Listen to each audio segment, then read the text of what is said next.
Bueno, hablamos nosotros del Vaticano, del Museo Vaticano, de la Catedral, y hablamos de la Capilla Sixtina.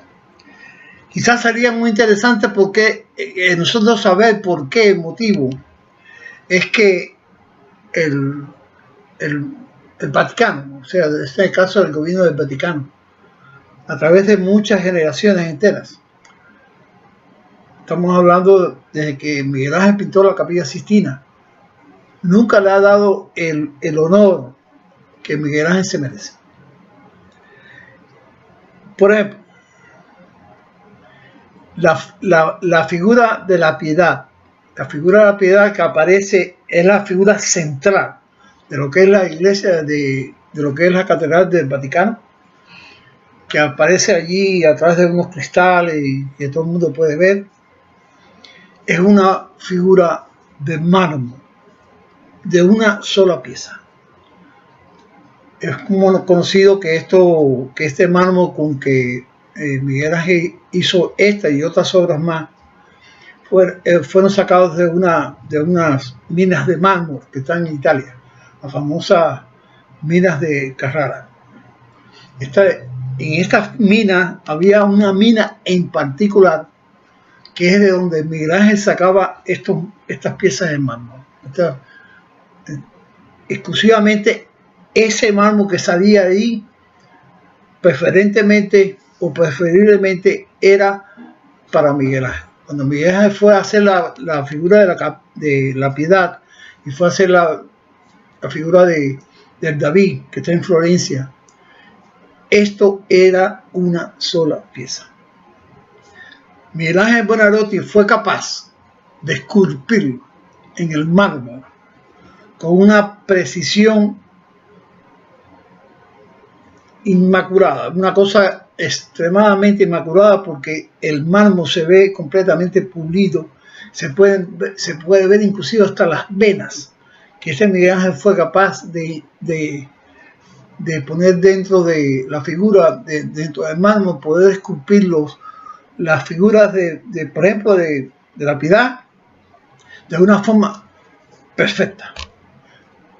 Hay una historia bastante interesante en que cuando Miguel Ángel hizo la piedad, la gente dudaba de que Miguel Ángel haya hecho tal escultura. Bueno, cuando Miguel Ángel se enteró de que había toda esta cosa de este cuestionamiento de que si él era el autor de la piedad, pues Miguel Ángel entró en la iglesia con un farol, un pincel, un cincel y un martillo, y puso allí de una manera extremadamente peligrosa, puso el nombre de él en la cinta que cae sobre el vestido de la piedad. Allí mismo puso Miguel Ángel Buonarroti, para que no hubiera ningún tipo de duda. Decía yo a ustedes que Miguel Ángel hizo el techo de la Capilla Sixtina. También le decíamos que había hecho el andamio. Ese andamio era una obra de arte. Miguel Ángel tenía la encomienda o la misión de que pintara el techo, y allí en aquel techo pintara lo que es los libros del Antiguo Testamento. Estamos hablando empezando por Génesis y terminando ya en el Apocalipsis. El Apocalipsis de Juan, o las revelaciones de Juan, o el Apocalipsis. A través de diferentes cuadros que están en el techo, pues entonces se pueden ver diferentes imágenes que Miguel Ángel pintó allí, como es el de la creación, el del Éxodo, todos estos capítulos o estos hechos o sucesos importantes de la Biblia, y él terminó pintando la capilla, en este caso al final de la capilla, a través de todo ese techo que cae, pintó el famoso Apocalipsis. En esta figura del Apocalipsis hay muchas cosas interesantes, pero bueno, cuando Miguel Ángel pintó o hizo el andamio para pintar esto, fue tan engorroso el pintar el techo que él lo pintaba acostado. Quiere decir que él no tenía la mejor posición para que él pudiera pintar en el techo, era acostado. Cuando llegaba a su casa, según las biografías de Miguel Ángel, él leía el periódico en su casa, lo veía acostado. Ya tenía el hábito de estar en esa posición y así lo hacía. Cuando Miguel Ángel también empezó a pintar el techo, estos señores del Vaticano le buscaron los mejores maestros de pintura para que le prepararan nada más que la pintura a Miguel Ángel. Entonces Miguel Ángel empezó a pintar y la pintura le caía en el techo. Todos esos óleos que ellos le preparaban especialmente para que él pintara allí, ninguno de ellos servía para nada porque le caía en los ojos a Miguel Ángel. Entonces Miguel Ángel votó a todos aquellos señores allí que le preparaban la pintura, que le había buscado el Vaticano, y se buscó a un muchacho muy joven, aproximadamente de un adolescente, que era Rafael. Rafael, que era un aprendiz de él, un ayudante de él, preparaba las pinturas tal como Miguel Ángel le decía que lo hiciera. Y comenzó Miguel Ángel a pintar aquello. El Papa, completamente ansioso de que Miguel Ángel terminara aquello allí, le reclamaba prácticamente todos los días que cuando él iba a acabar. Una de las respuestas clásicas de Miguel Ángel dice: ¿cuándo usted va a terminar? Y yo, bueno, cuando yo esté complacido. Y decir que él no tenía ningún día para terminar ahí, sino que sencillamente él lo iba a hacer de su manera y lo iba a terminar cuando él quisiera. No había ningún tipo de presión. El Papa varias veces le agredió con el bastón, le agredía, lo botaba de ahí del Vaticano, aunque a los pocos días lo iba a buscar. Miguel Ángel Buonarroti fue la figura central de lo que hoy existe en el Vaticano. En la figura final, en lo que está en las revelaciones o el Apocalipsis, el mismo Miguel Ángel se pintó allí.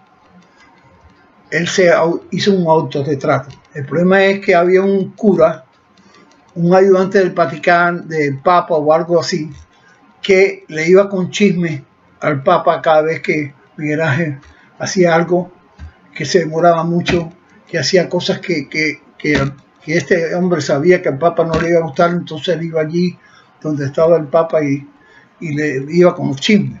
Entonces Miguel Ángel iba para allá y le reclamaba a Miguel Ángel, y toda esta bronca que tenía Miguel Ángel con el Papa, pues finalmente hizo que lo votara muchas veces.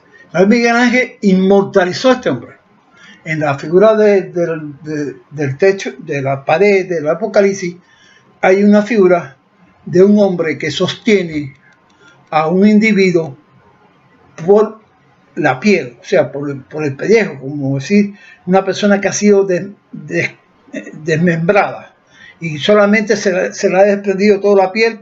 Bueno, en esa misma figura que está allí está la cara de Miguel Ángel, y en sus manos sostiene a esta persona que se le ha desprendido toda la piel, y es ese fraile, ese fraile o ese ayudante que estamos hablando nosotros. Y estos señores, como ya hemos dicho en el video anterior, pues ellos no respetaban. En los días de hoy, por ejemplo, vemos que el Vaticano está en contra del aborto. En el mundo civilizado de hoy, nosotros sabemos que la problemática del aborto es un asunto muy delicado. No era lo mismo un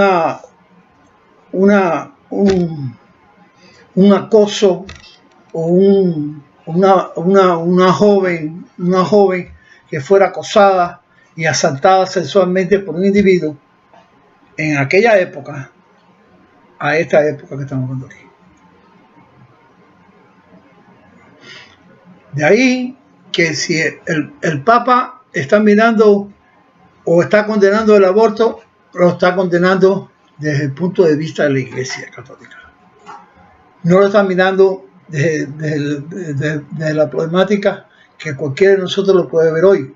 Una joven es asaltada en la calle por un individuo extraño y este hombre abusa de ella y la embaraza. Desde cualquier punto de vista que lo miremos, estamos seguros que esa joven, los padres de esa joven tienen todo el derecho del mundo para que esta muchacha o esta joven, como quiera que lo llamen, sea abortada. Quiere decir que el embarazo sea abortado o sea contado, como quiera que sea.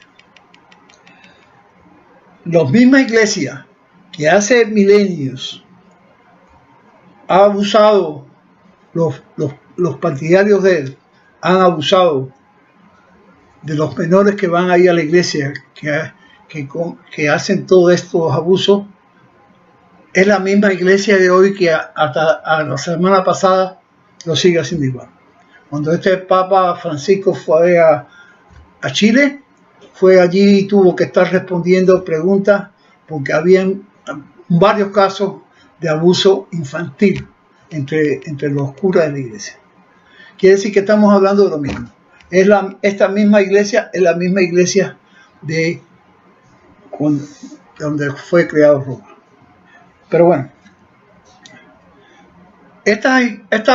los textos bíblicos han dado lugar para todo esto y para mucho más.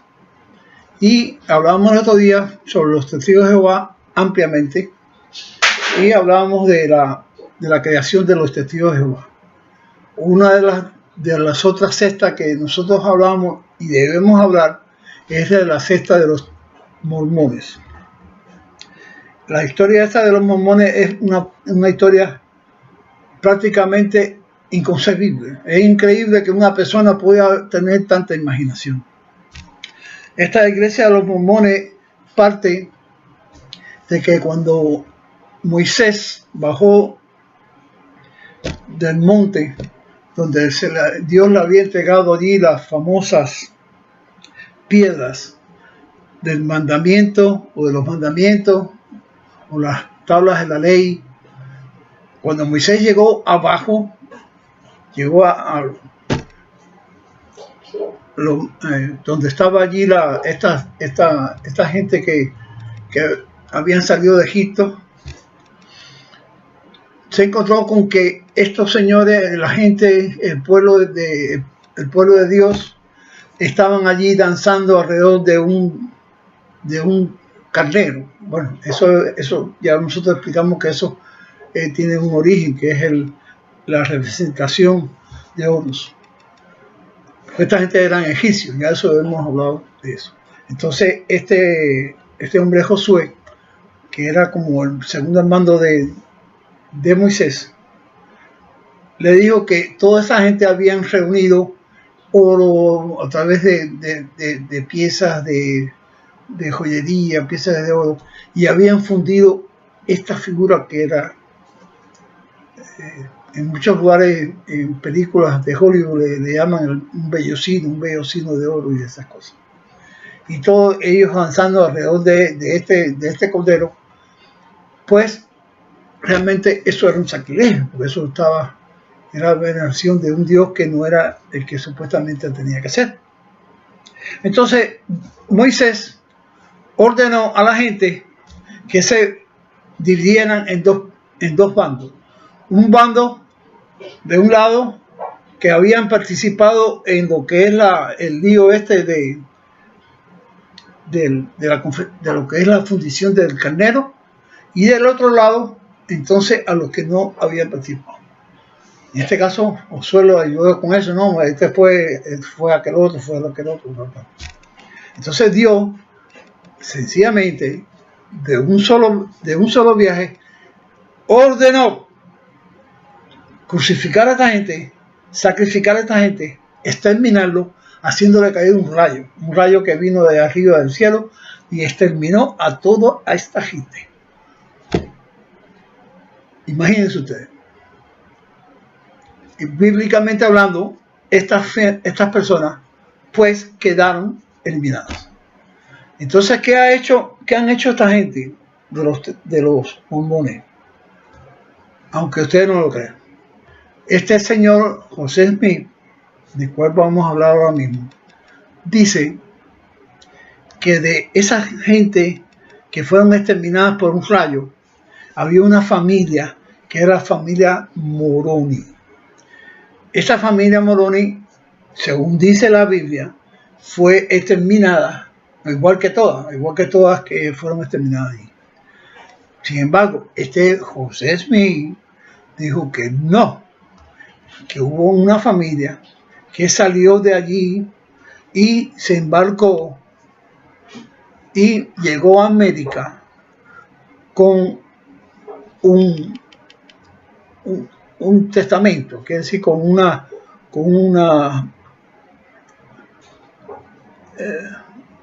un testigo, un documento testigo de lo que había pasado allí en aquel día de que Moisés bajó del monte.